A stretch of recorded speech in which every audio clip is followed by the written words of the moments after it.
दिसंबर 1946 में संविधान बनाने का काम शुरू होते ही 600 साल पुरानी ब्रिटिश पार्लियामेंट के हाउस ऑफ कॉमन्स से सिर्फ 6 दिन पुरानी भारत की संविधान सभा पर जोरदार आक्रमण किया इंडिया को अपना गुलाम समझने वाले सर विंस्टन चर्चिल ने।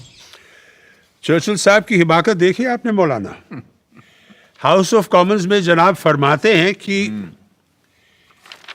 any attempt by the Congress Party to establish Hindu rule on the basis of majority will be fatal to any conception of the unity of India. This unity was a superficial appearance imposed there by the long generations of British rule. And it would pass away once the impartial guidance from the outside is withdrawn. बकवास। Election हारने से Churchill साहब का दिमाग फिर गया। Quaid-e-Azam, listen to this. Churchill says even more in his speech. The British government owed special protection to the Muslims, numbering 90 million. But today they've been outwitted and outmaneuvered. This is exactly what I have been saying all along. Therefore, this meeting in Delhi is not the proposed Constituent Assembly, and it represents only one major community in India. Right. Churchill knows how to call a spade a spade. जनाब आगे फरमाते हैं, इरशाद। If a bride or a bridegroom fails to turn up at the church, the result is what is called a unilateral wedding. The absolute essence is that both parties should be there. और वो खुद क्या हैं? दुल्हन के बाप। कमाल है, कमाल है। मुस्लिम लीग की गैर मौजूदगी सबको खल रही थी और जब जिन्ना साहब ने कहा कि उनकी वर्किंग कमेटी 20 जनवरी को तय करेगी कि कब वो संविधान सभा में आएंगे, तो डॉक्टर M.R. जयकर ने प्रस्ताव रखा कि जब तक रजवाड़ों या कम से कम मुस्लिम लीग के लोग संविधान सभा में नहीं आते, तब तक एम्स एंड ऑब्जेक्टिव्स रेजोल्यूशन जैसे महत्वपूर्ण प्रस्ताव पर बहस और वोट को मुलतवी कर देना चाहिए। पर हर किसी को ये बात गवारा नहीं थी। If this resolution is postponed, what guarantee is there that the Muslim League will come and attend the sessions? My charge is that the Muslim League has been encouraged by the attitude of the British to imagine that if it does not come, it may be able to veto the final decision of the Constitutional Assembly. Doctor Shyama Prasad Mukherjee के ठीक बाद पहली बार संविधान सभा में बोलने खड़े हुए doctor Bhimrao Ambedkar. Today, we are divided politically, socially, and economically. We are a group of warring camps. And let me confess that I am probably one of the leaders of such a camp. But sir, I'm quite convinced that given time and circumstances, nothing in the world will prevent this country from becoming one.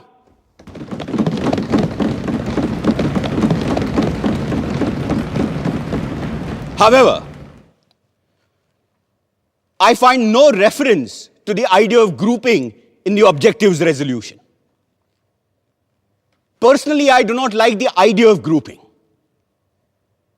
But I always thought the Congress Party had agreed that if the provinces which are placed under different groups consent to form a union or sub-federation, it would have no objection. Then why is there no mention of this? An omission that is bound to prevent the Muslim League from entering this assembly. I'm not asking you to consider whether you have the right to pass this resolution straight away or not. It may be that you have the right to do so. The question I'm asking is this: is it prudent for you to do so? जिन्ना साहब के इंतजार में AIIMS and objectives resolution का काम 21 जनवरी तक मुलतवी कर दिया गया, पर चर्चिल साहब की बेबुनियाद बातों का फौरन जवाब देना जरूरी था और ये काम किया खुद सभापति डॉक्टर राजेंद्र प्रसाद ने। लंदन के हाउस ऑफ कॉमन्स में अभी पिछले दिसंबर में मिस्टर चर्चिल ने फरमाया कि हमारी ये संविधान सभा भारत के केवल एक धर्म के लोगों की नुमाइंदगी करती है। उन्होंने ये भी कहा कि ये असेंबली सिर्फ हिंदुओं की एक सभा है, और साथ में उन्होंने ये सवाल भी उठा दिया कि whether this meeting of caste Hindus in Delhi can be regarded by the government as the constituent assembly at all. इस किस्म के बयान न सिर्फ तथ्यों के बिल्कुल विपरीत हैं, बल्कि गलत और भ्रामक बातें भी फैलाते हैं। और इसी वजह से मैं ये जरूरी समझता हूं कि आज हम यहां सच को सामने रखें। और सच ये है कि इस प्रिलिमिनरी सेशन में 296 मेंबर्स में से 210 ने इस संविधान सभा में हिस्सा लिया, और इन 210 मेंबरान में से 155 Hindu, 30 scheduled caste, 5 Sikh, 6 Indian Christians, 5 backward tribes के नुमाइंदे, 3 एंग्लो इंडियंस, 3 पारसी, और 80 में से 4 मुसलमान भी शामिल रहे हैं। सबसे बड़ी कमी मुस्लिम लीग के सदस्यों की रही है, और हम सबको इस बात का बेहद अफसोस है। लेकिन जो संख्याएं मैंने गिनाई हैं, उनसे यह साफ जाहिर हो जाता है कि इस असेंबली को सिर्फ एक मेजर कम्युनिटी का नुमाइंदा बताना या सिर्फ हिंदुओं की सभा कहना तथ्यों के साथ सरासर खिलवाड़ है। 20 जनवरी को जिन्ना साहब ने बिना कोई वजह बताए मुस्लिम लीग वर्किंग कमेटी की मीटिंग फिर टाल दी। लिहाजा डॉक्टर जयकर ने ऑब्जेक्टिव्स रेजोल्यूशन को स्थगित करने का अपना अमेंडमेंट वापस ले लिया, और 22 जनवरी को संविधान सभा का पहला और सबसे महत्वपूर्ण प्रस्ताव पास कर दिया गया। जवाब में कायदे आजम जिन्ना ने संविधान सभा में आना तो दूर, पूरी कॉन्स्टिट्यूएंट असेंबली को ही गैर कानूनी और नाजायज करार दे डाला। The working committee of the Muslim League is emphatically of the opinion that elections to and the summoning of the Constituent Assembly, in spite of the strong protest and emphatic objection of Muslim League, were ab initio void, invalid, and illegal, as the major parties had not accepted the statement. And the continuation of the Constituent Assembly and its proceedings and its decisions are ultra-virus, invalid, illegal, and therefore it should be dissolved forthwith. उधर chamber of princess यानी राजे रजवाड़े भी पंडित नेहरू के प्रस्ताव से बहुत घबराए हुए थे। नवाब साहब भोपाल ने राजघरानों की हड़बड़ाहट एक प्रेस कॉन्फ्रेंस में जाहिर की।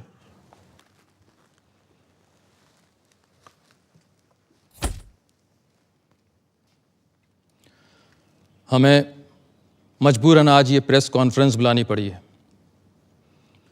क्योंकि पंडित नेहरू ने कॉन्स्टिट्यूएंट असेंबली में जो रेजोल्यूशन पास करवाया है वो कैबिनेट मिशन में तय की गई बातों से बिल्कुल मुख्तलिफ है, और कॉन्स्टिट्यूएंट असेंबली में ऐसे किसी भी रेजोल्यूशन को लाने और पास करवाने के हम पूरी तरह से खिलाफ हैं। सर, जैसा कि पंडित नेहरू जी ने कहा है कि उनको ज़ाती तौर पर ना तो राजशाही पसंद है, ना राजा और ना ही नवाब, तो इस पर आपका क्या कहना है? देखिए, पंडित नेहरू को अपनी ज़ाती राय रखने की और उसका इजहार करने की मुकम्मल आज़ादी है,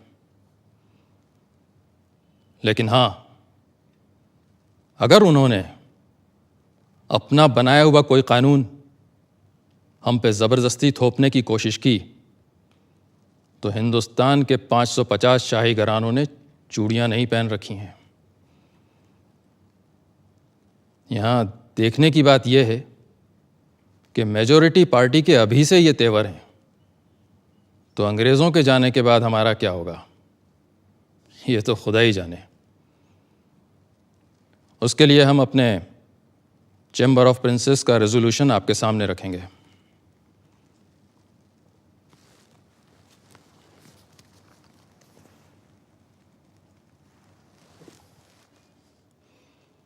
The Princess Chamber wants to make it clear in unequivocal terms that there could be no compromise on the monarchical form of government in the Indian state. Some checks and breaks have to be provided against the majority party running amok in the future governance of India. And the chamber demands that there are guarantees and assurances given that territories of the princely states are not interfered with once the British have left. And we will be free to follow our customs and rules as far as the succession is concerned.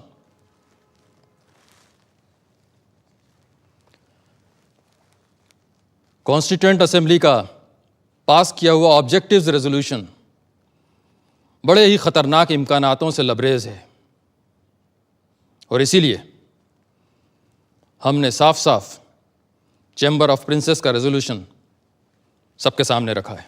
सन 47 की शुरुआत में यहाँ हिंदुस्तान में लोग संविधान सभा से तमाम उम्मीदें लगा रहे थे और तरह तरह की मांगें उठा रहे थे, लेकिन वहाँ इंग्लैंड के हाउस ऑफ कॉमन्स में प्रधानमंत्री एटली ने एक महत्वपूर्ण पर नाटकीय घोषणा कर डाली। ये ऑल इंडिया रेडियो है। आज प्राइम मिनिस्टर एटली ने एक बयान में फरमाया कि हिज मैजेस्टीज गवर्नमेंट को बड़े अफसोस से इस बात को स्वीकार करना पड़ा है कि हिंदुस्तान की मुख्तलिफ पार्टियों में अब भी शदीद इख्तिलाफ की वजह से कॉन्स्टिट्यूएंट असेंबली अपना काम ठीक से आगे नहीं बढ़ा पा रही है। इस नाजुक मौके पे गैर यकीनी हालात के होते हुए मुल्क को बड़ा खतरा है।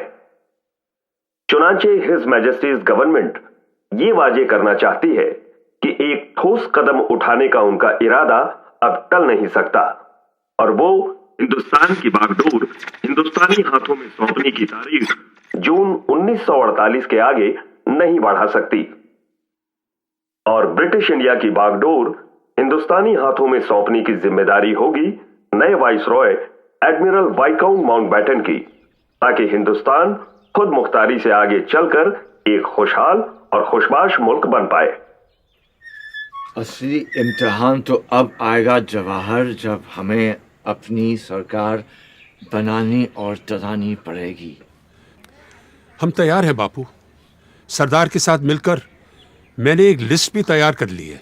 बस हमने अपनी लिस्ट में ऐसे किसी को नहीं रखा है जो हमारी सोच का हिमायती न हो और जो अब तक अंग्रेजों का चाटुकार रहा हो। सरदार, हो सकता है कि कुछ लोगों ने ऐसा किया हो, पर अंग्रेजों की सेवा करके वो हमारे दुश्मन तो नहीं बन जाते हैं ना। वो भी आखिरकार हिंदुस्तानी ही है और अगर अब उन्हें मौका मिलेगा तो वो हिंदुस्तान के लिए भी अपना हुनर दिखाएंगे। ठीक बात है बापू। कैबिनेट के 14 लोग छांटते वक्त हमें और किसी बात को नहीं, सिर्फ हुनर को तरजीह देनी चाहिए। एक और बात का ख्याल रखना होगा आपको। 14 में से 7 लोग ऐसे हों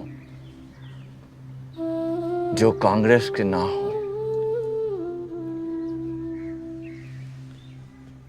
और ये भी कि आपके मंत्रिमंडल में औरतें हों, मुसलमान हों, पारसी हों, सिख हों और हरिजन हों। बापू, जगजीवन राम जी का भी नाम हमारे फहरिस्त में है। और अंबेडकर, वो मेरा पुराना विरोधी है, पर यह बात भी सच है कि संविधान और कानून के बारे में जितना वो जानता है शायद कोई जानता हो पूरे देश में। और अगर आपने अंबेडकर के ज्ञान और अनुभव का फायदा नहीं उठाया तो नुकसान उसका नहीं हिंदुस्तान का होगा। लॉर्ड माउंटबैटन ने आते ही सारे नेताओं से मुलाकात की। सबसे पहले पंडित नेहरू से, जिन्हें वो पहले से जानते थे। दोनों इस बात पर एक मत थे कि सबसे बड़ी चुनौती होगी जिन्ना साहब की जिद। और हुआ भी यही। जब जिन्ना साहब माउंटबैटन से मिलने पहुंचे, वो अपनी जिद पर अड़े रहे कि उन्हें पूर्व में बंगाल और असम और पश्चिम में पंजाब, सिंध, बलूचिस्तान और नॉर्थ वेस्ट फ्रंटियर प्रोविंस अपने पाकिस्तान के लिए चाहिए। और साथ में चाहिए एक गलियारा जो दिल्ली, रामपुर, लखनऊ और पटना से होते हुए कलकत्ता जाएगा। पर जब माउंटबैटन ने कहा कि कांग्रेस ऐसा गलियारा कतई नहीं बनने देगी और पूरे बंगाल और पंजाब का तो सवाल ही नहीं उठता, तो जिन्ना साहब बोले, better a moth eaten Pakistan than no Pakistan at all. पर बापू अभी भी अपने काठियावाड़ी भाई को समझाने में लगे हुए थे।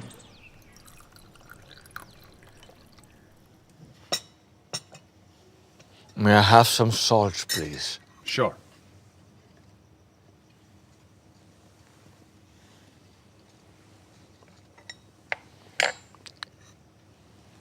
मेरे भाई जिन्ना,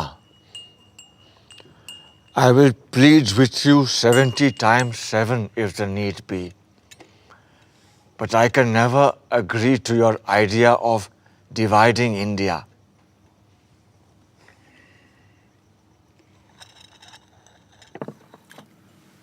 In that case, let's agree to disagree on the question of partition. But I'm entirely with you on the question of signing an appeal to both Hindus and Muslims to keep peace. If you want, you can have a look at the draft typed by my assistant. I need not read anything that you ask me to sign.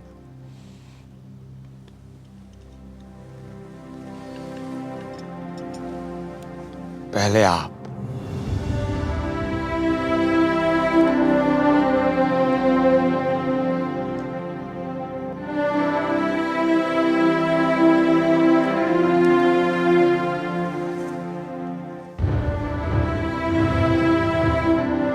मैं Lord Mountbatten से कहने जा रहा हूं कि अगर जरूरत पड़े तो वो अंतरिम सरकार को बर्खास्त करके जिन्ना को दावत दें और कहें कि वो अपने मन की सरकार कायम कर लें। बस पाकिस्तान बनाने की मांग छोड़ दें। बापू, आप अपनों की बलि चढ़ाकर एक ऐसे आदमी की हिमायत कर रहे हैं जिसने सारी जिंदगी आपका विरोध किया है। अगर मेरे अपनों की बलि चढ़ाकर हिंदुस्तान बच जाता है तो सौदा महंगा नहीं है सरदार। बापू, ये आपका ज्यादा ख्याल हो सकता है। आपको लगता है कि सेंट्रल असेंबली इस बात पर आपका साथ देगी? अगर ऐसा हुआ तो तुम्हें मुझे वचन देना होगा कि कांग्रेस सदन में अपने बहुमत का इस्तेमाल जिन्ना की सरकार को रोकने के लिए नहीं करेगी।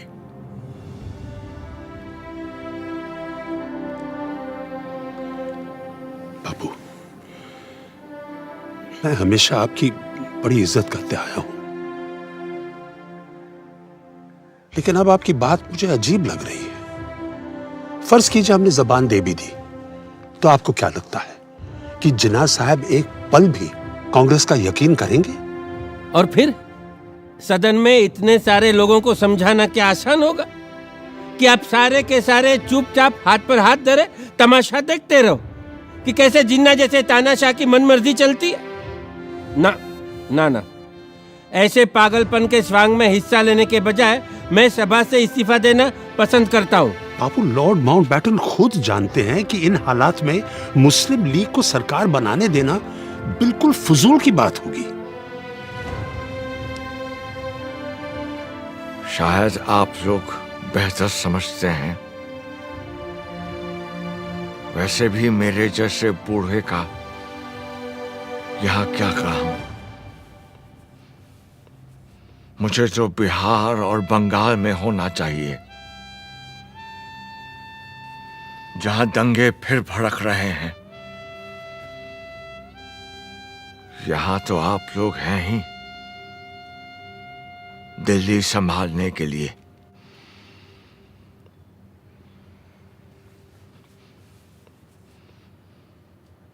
कांग्रेस और मुस्लिम लीग को एक समझौते तक लाना शेर बकरी को एक साथ चराने जैसा था, पर सब तरफ निराशा नहीं थी।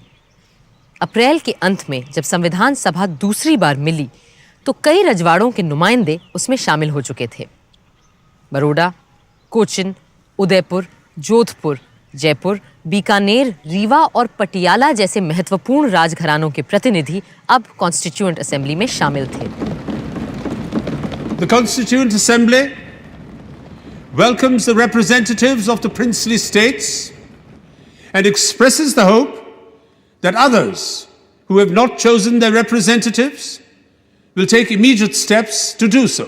विडंबना ये थी कि जिस वक्त भारत के नागरिकों को ये डर था कि वो भारत के ही नागरिक रहेंगे या बंटवारे के बाद एक नए मुल्क के बाशिंदे बन जाएंगे, उस वक्त संविधान सभा में भी नागरिकता पर ही बात हो रही थी। Now I come to clause 3. Every person born or naturalized in the Union according to law shall be a citizen of the Union. Sir, क्या संघ में पैदा होने वाला हर बाशिंदा, भले वो जर्मन हो या जापानी, इस देश का नागरिक बन जाएगा और भारतीय नागरिक के सारे हक भी पा जाएगा? मगर इन शब्दों पर भी तो गौर कीजिए महोदय। सब्जेक्ट टू ज्यूरिसडिक्शन, यानी विदेशी राजदूतों और डिप्लोमेट्स के यहां पैदा होने वाले बच्चे हमारे नागरिक नहीं बन जाएंगे। पर मान लीजिए कोई जापानी महिला हिंदुस्तान से गुजर रही है और उसको बच्चा हो जाता है, तो क्या होगा? The American Supreme Court says that a casual visitor will not fall in this clause. And what happens to a man who is not passing through but stays for trade or some other purposes? Sir, मेरा प्रस्ताव है कि हम इस close को फिलहाल postpone कर दें और कल इस पर चर्चा करें। For the time being, let us accept the general principle. We need not manufacture a law of nationality overnight before 11 o'clock tomorrow morning. I will request lawyers and jurists who are members of this house to pay attention to this clause, and a committee of 3 lawyers is formed. Sir, I suggest that in addition to 3 lawyers, one man of common sense should also be added. And I do not exclude lawyers from the category of people of common sense. हंसी के ठहाके तो लग रहे थे, मगर स्थिति बहुत गंभीर होती जा रही थी। जिन्ना साहब अपनी जिद पूरी करके ही दम लेंगे, ये उन्होंने ठान लिया था। Division of the armed forces, division of the staff of central civil departments, railways, post and telegraphs, public works, income tax, customs, central excise, power. The list goes on. Divorce of 400 million people in just 10 weeks is an impossible task, Quaid-e-Azam. It will at least take a year, and that too if Allah is with us. I do not have that much of time. Pakistan will have to come into existence before these congressmen poison the mind of Mountbatten, who has dreams of becoming the Governor General of Pakistan. And that will never be. Actually, Jawaharlal is the problem. He told the Viceroy there will be no division of any assets, as some parts are just seceding from the entity called India. And the seceding parts will have to build up their own assets, administrative records, and machinery. Secession. Secession, my foot. It is not a question of secession. It is going to be a division of India, and both Nehru and Mountbatten better understand that. Otherwise, I'm going to call for another direct action day. ऐसे में जब viceroy Mountbatten ने हिंदुस्तान के बंटवारे की तजवीज़ सामने रखी, तो कई लोग सोचने लगे कि जहर पूरे देश में फैल जाए, इससे बेहतर यही होगा कि शरीर का बीमार भाग काटकर अलग कर दिया जाए। इस माहौल में कांग्रेस कार्यकारिणी की बैठक हुई। आप सब ने लॉर्ड माउंटबेटन की तजवीज सुनी है, कैसे वो हिंदुस्तान के कुछ इलाकों को खुद मुख्तारी का हक देना चाहते हैं। इससे एक तरफ जहां भारत के कट जाने का डर है, वहां दूसरी तरफ आजादी की उम्मीद नजर आती है। इसलिए हमने फैसला किया है कि इस प्रस्ताव को हम मंजूर कर लें। कांग्रेस पहले तो मुस्लिम लीग को ढील देती चली गई कि शायद अब वो संविधान सभा में आ जाएंगे, पर इससे हमें मिला क्या? दंगे, लूटमार, आगजनी। हमें अहिंसा और स्वराज के अपने सिद्धांत को सामने रखकर ही कोई फैसला करना चाहिए था, पर अब तो एकमात्र लोकतांत्रिक तरीका यही बचा है कि हम माउंटबेटन के प्रस्ताव को अपनी मंजूरी दे दें। मुझे नहीं लगता कि हमारा ये फैसला सही है, मगर शायद हमारे पास और कोई चारा ही नहीं है। बदकिस्मती से इस वक्त हमारे सामने दो रास्ते हैं, एक तरफ कत्ल व गालत और दूसरी तरफ लीग की जिद के आगे झुकना। लेकिन मुझे पूरा यकीन है कि ये लकीर लोगों के दिलों की नहीं, सिर्फ नक्शे की तकसीम कर रही है। और इंशाअल्लाह ये जो बंटवारा है ये चंद ही दिनों की बात है और जल्द ही हम फिर से एक हो जाएंगे। भारतीय राष्ट्रीय कांग्रेस ने सदा भारतवासियों की बात उठाई है, कभी हिंदू या मुसलमान की नहीं, जैसा हम आज कर रहे हैं। हमने हमेशा अक्षुण्णता और अखंडता की बात की है, और यदि आज हमने इस प्रस्ताव को स्वीकार कर लिया तो एक समरस भारत का हमारा सपना चूर चूर हो जाएगा। और जहां तक मेरा प्रश्न है, मुझे अंग्रेजों की गुलामी तो स्वीकार है, लेकिन देश का बंटवारा मुझे किसी कीमत पर स्वीकार नहीं। आज भारत के सामने अपनी आजादी का एक अवसर आया है।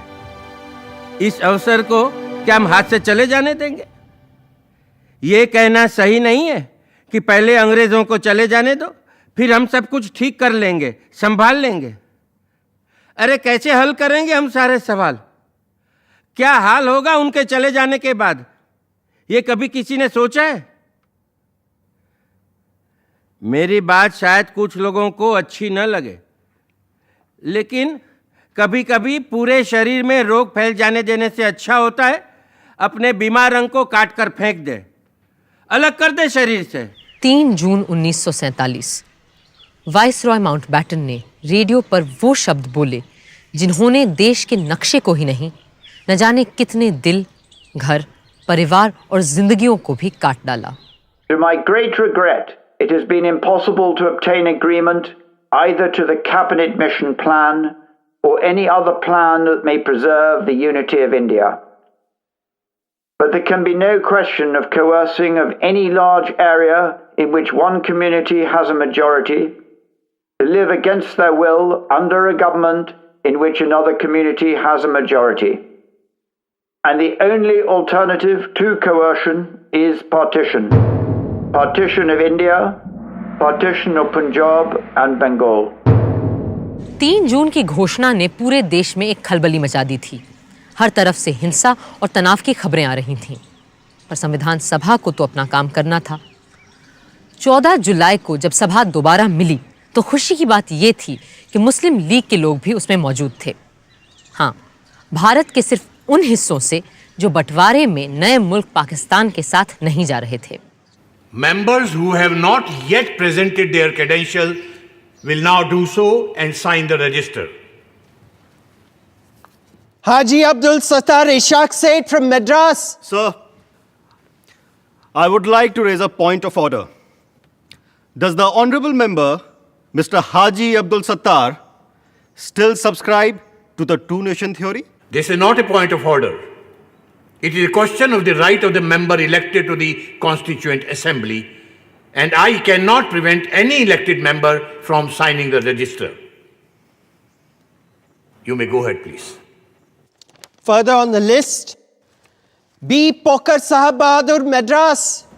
Mahmood Ali Beg Sahib Bahadur Madras, Maulvi Syed Mohammad Saadullah Assam, Dr. B.R. Ambedkar Bombay. Doctor Ambedkar को दोबारा इस बार बॉम्बे से चुनकर आना पड़ा क्योंकि बंटवारे में उनकी सीट पूर्वी पाकिस्तान जा चुकी थी। हाँ, फायदा हुआ तो सिर्फ इतना कि 552 में से ज्यादातर रजवाड़े अब भारत का हिस्सा बनना मंजूर कर चुके थे। The next item is the motion to be moved by Honorable K.M. Munshi.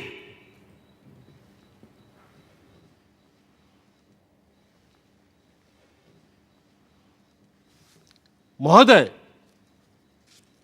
इस सप्ताह के अंत तक ब्रिटिश पार्लियामेंट भारत की आजादी का लेजिस्लेशन पारित कर चुकी होगी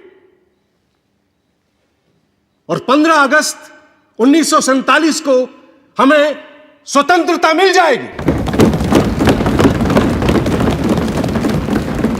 वो स्वतंत्रता जिसका हमें सदियों से इंतजार था। हमारे देश में अब एक तरह की समानता आ गई है, हालांकि स्वयं देश की सीमाएं सिकुड़ गई हैं। अब हम एक आजाद और सशक्त भारत के उद्देश्य की ओर पूरे जोश और उल्लास से आगे बढ़ सकेंगे।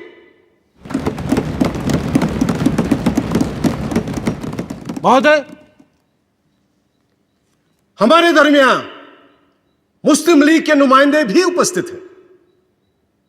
मुझे पूरा विश्वास है कि वो भारत के देशभक्त और कानून का पालन करने वाले नागरिक की हैसियत से यहां रहेंगे और संविधान रचने में पूरी तरह हमारी सहायता भी करेंगे ताकि उनकी माइनॉरिटी को इस देश में एक सम्मानित स्थान मिले।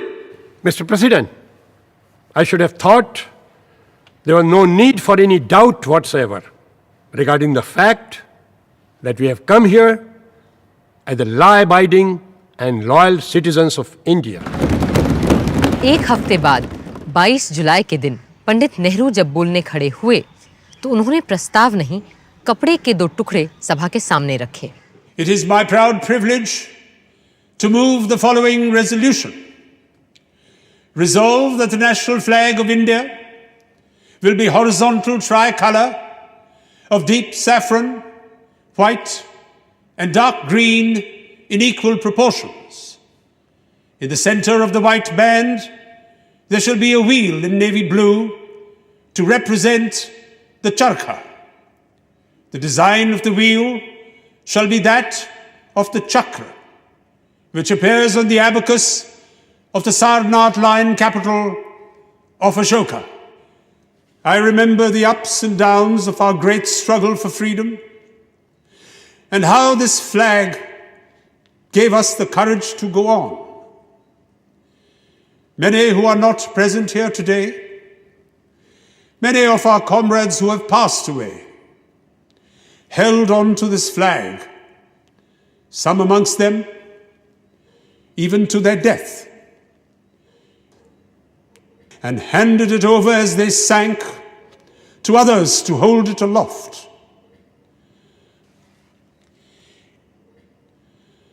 So, in this simple form of words, there is much more than will be clear on the surface. There is the struggle of the people for freedom, with all its ups and downs, and trials and disasters. And there is finally today, as I move this resolution, a certain triumph about it, a measure of triumph in the conclusion of that struggle. So, I present this flag to you. Perhaps I am partial, but I do think it is a very beautiful flag to look at, and it has come to symbolize many beautiful things. Things of the spirit and things of the mind.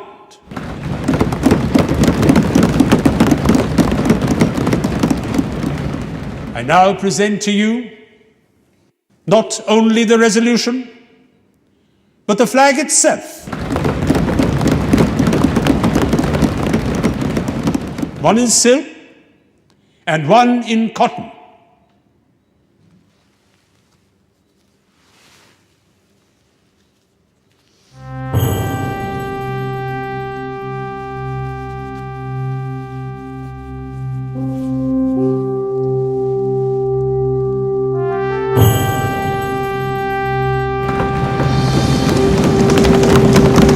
Bharat माता की जय! भारत माता की जय!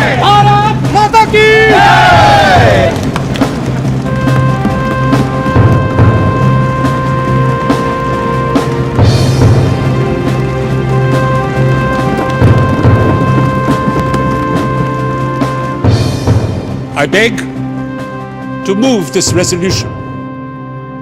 Mr. President, my amendment is that inside the chakra, in the white band, the swastika, the ancient Indian symbol of Shantam Shivam Sundaram, be inscribed. But now that I have seen the flag, I find it somewhat hard to fit the swastika into the chakra. In these circumstances, I beg leave to withdraw my amendment. HV Kamat साहब के लिए हर बात का विरोध करना जरूरी था, पर सदन के बाकी सदस्य हिंदुस्तान के नए परचम के साथ थे। मोहम्मद सादुल्ला ने खुलकर अपनी बात रखी। जनाब सदर, मेरे ख्याल में हमारा परचम सिर्फ परचम नहीं है, इसमें हमारी उम्मीदों के रंग हैं, हमारी जद्दोजहद और कुर्बानियों की कहानी भी है। हमारे मजहब इस्लाम में यही हिदायत दी गई है और मुस्लिम लीग की हाई कमांड और कायदे आजम का भी यही मानना है कि जो इंसान जहां रहे वहां की सरकार और आइन का वफादार रहे। और इसी उसूल को मानते हुए मैं उस परचम को सलाम करता हूं जो यहां हाउस में पंडित जवाहरलाल नेहरू ने पेश किया है। महोदय,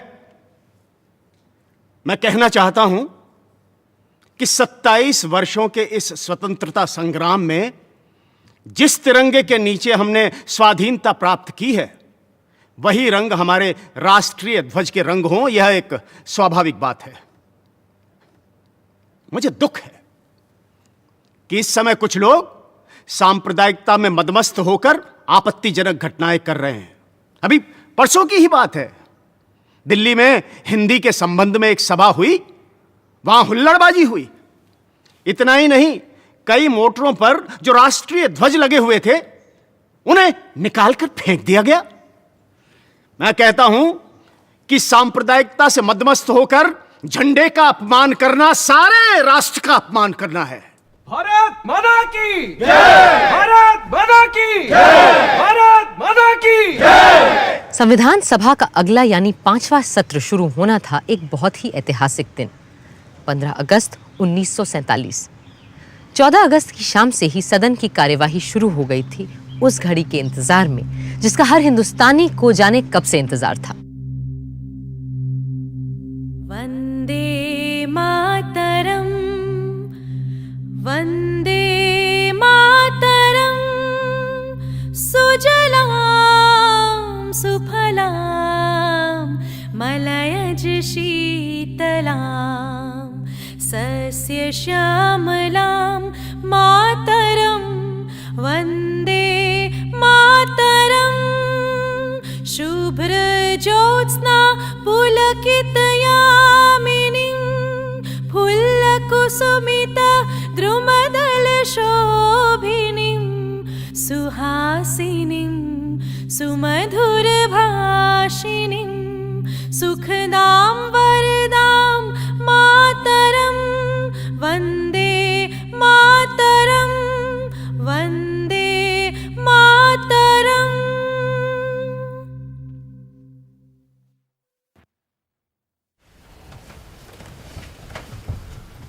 हमारे इतिहास के इस अहम मौके पर, जब आज वर्षों के संघर्ष और जद्दोजहद के बाद हम अपने देश के शासन की बागडोर अपने हाथों में लेने जा रहे हैं, हमें उस परम पिता परमात्मा को याद करना चाहिए जो मनुष्यों और देशों के भाग्य को बनाता है।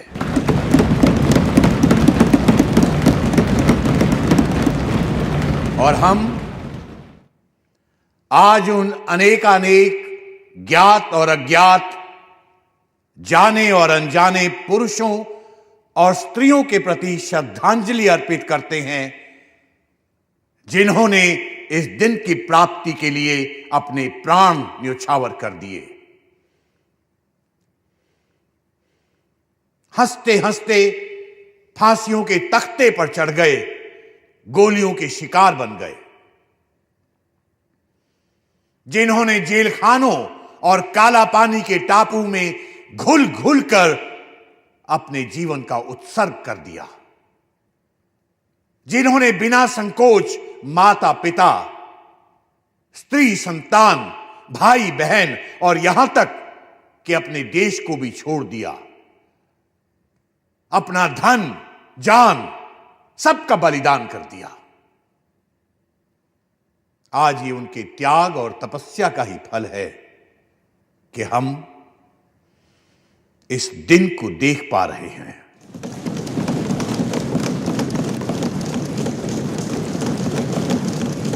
हम अपनी श्रद्धा और भक्ति का उपहार महात्मा गांधी जी को भी भेंट करें, जिन्होंने निराशा और मुसीबत के अंधेरे कुएं से खींचकर हमें बाहर निकाला। हमारे दिलों में ऐसी जिंदगी फूंकी कि हम में अपने जन्म सिद्ध अधिकार, स्वराज के लिए दावा पेश करने की हिम्मत और ताकत आई। जिन्होंने हमारे हाथों में सत्य और अहिंसा का एक ऐसा अचूक अस्त्र दिया कि जिसके जरिए बिना हथियार उठाए स्वराज का अनमोल रत्न हमने हासिल कर लिया।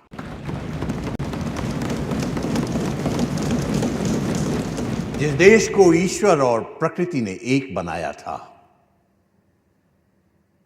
आज उसके दो टुकड़े हो गए हैं।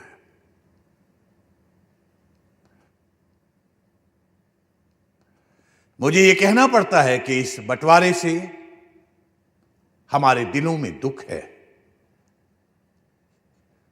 मगर इसके बावजूद हम आपकी और अपनी तरफ से पाकिस्तान के लोगों को अपनी नेक नियति, उनकी तरक्की और कामयाबी के लिए अपनी सदिच्छा और सद्भावना प्रकट करना चाहते हैं।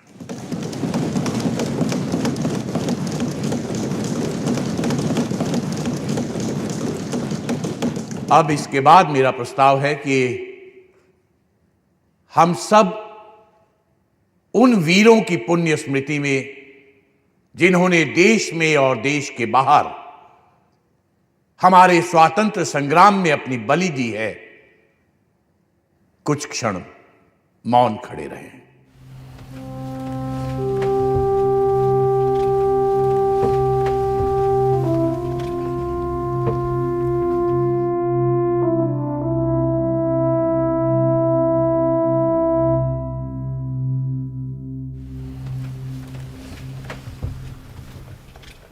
अब पंडित जवाहरलाल नेहरू अपना प्रस्ताव प्रस्तुत करेंगे।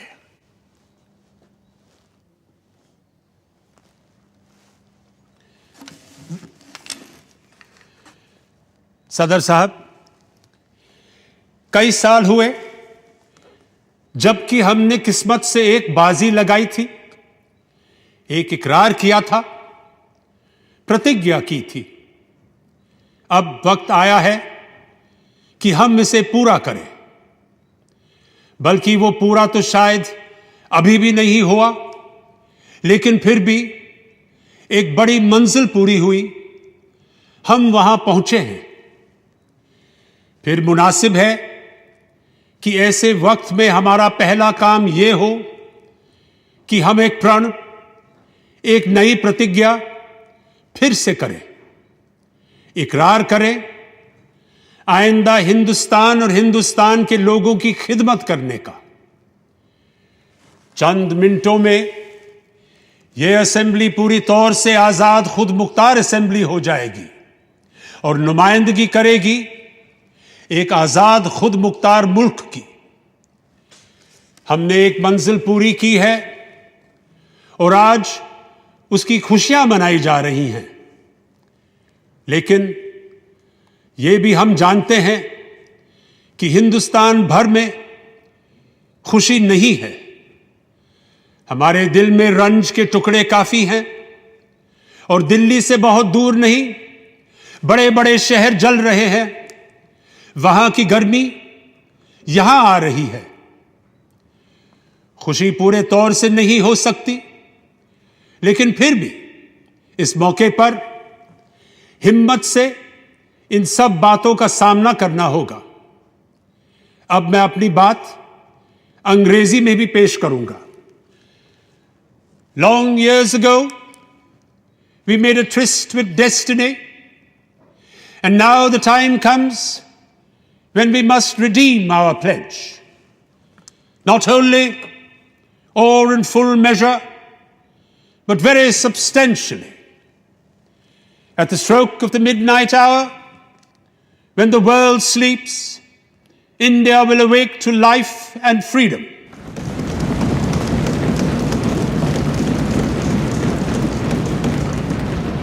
A moment comes, which comes but rarely in history, when we step out from the old to the new, when an age ends, and when the soul of a nation long suppressed finds utterance.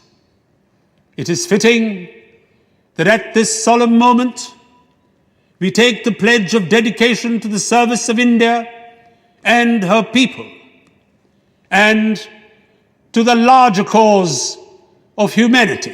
सारा हिंदुस्तान और पूरी दुनिया नेहरू जी के अल्फाज सुन रही थी और घड़ी के 12 बजने का इंतजार कर रही थी। I will now put the resolution to vote. Sir, Mr. President, there are 2 amendments that are standing in my name. No! But since the 0 hour is fast approaching, I do not propose to move my amendments. Thank you. I will now put the resolution to vote. The members will please express their assent by saying aye. Aye. We have resolved, as the clock strikes 12, we shall take the pledge.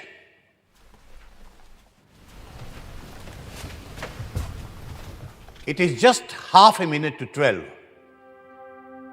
I am expecting the clock to strike 12.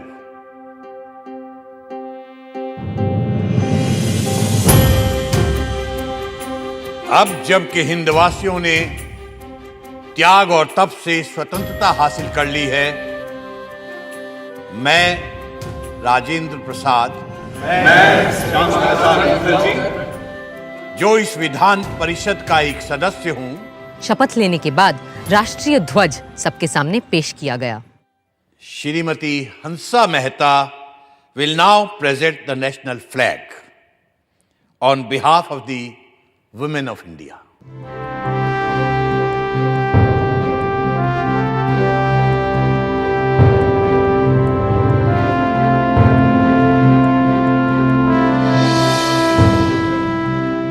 मैं प्रार्थना करती हूँ इस तिरंगे की छत्र छाया में रहने वालों को सारे सुख और समृद्धि मिले।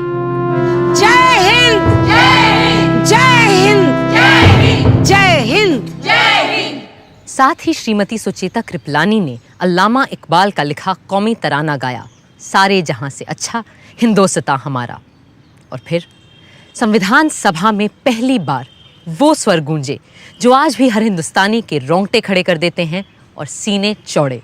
जनगण मन अधिनायक जय हे भारत भाग्य विधाता, पंजाब सिंध गुजरात मराठा द्राविड़ उत्कल बंगा, विंध्य हिमाचल यमुना गंगा उच्चल जलधि तरंगा। शुभ नामे जागे तब शुभ आशीष मांगे गाहे तब जय गाथा जन गण मंगलदायक जय हे भारत भाग्य विधाता जय हे जय हे जय हे जय जय जय जय हे। आजाद देश की नई सुबह के स्वागत को सभी जाने माने लोग राजधानी दिल्ली में मौजूद थे, सिर्फ एक इंसान को छोड़कर, महात्मा गांधी, जो वहां से दूर कलकत्ता में थे, जहां वो बंगाल के मुस्लिम लीगी प्रधानमंत्री एच.एस. सोहरावर्दी के साथ मिलकर हिंदू मुस्लिम दंगे रोकने में लगे हुए थे। 15 अगस्त की सुबह भी हर रोज की तरह उन्होंने 5 बजे प्रार्थना सभा की।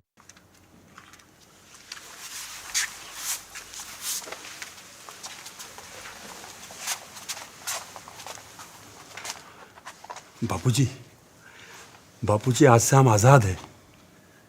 तो आज आप इस खुशी के दिन को कैसे मनाएंगे?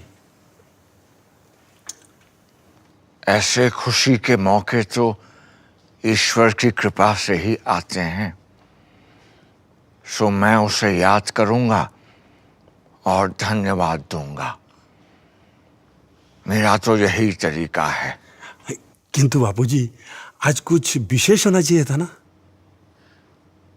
हाँ, आज मेरे पुत्र महादेव का जन्मदिन है और निर्वाण दिन भी, सो मैं उसे याद करूंगा और उपवास भी रखूंगा। Mahatma ji, from today, a new government of us Indians is taking charge. What will be your advice to us?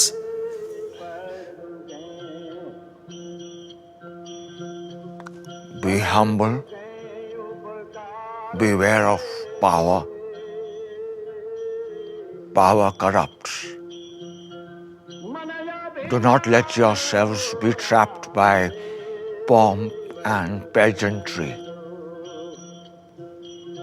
Remember, you are in office to serve the poor in India's villages.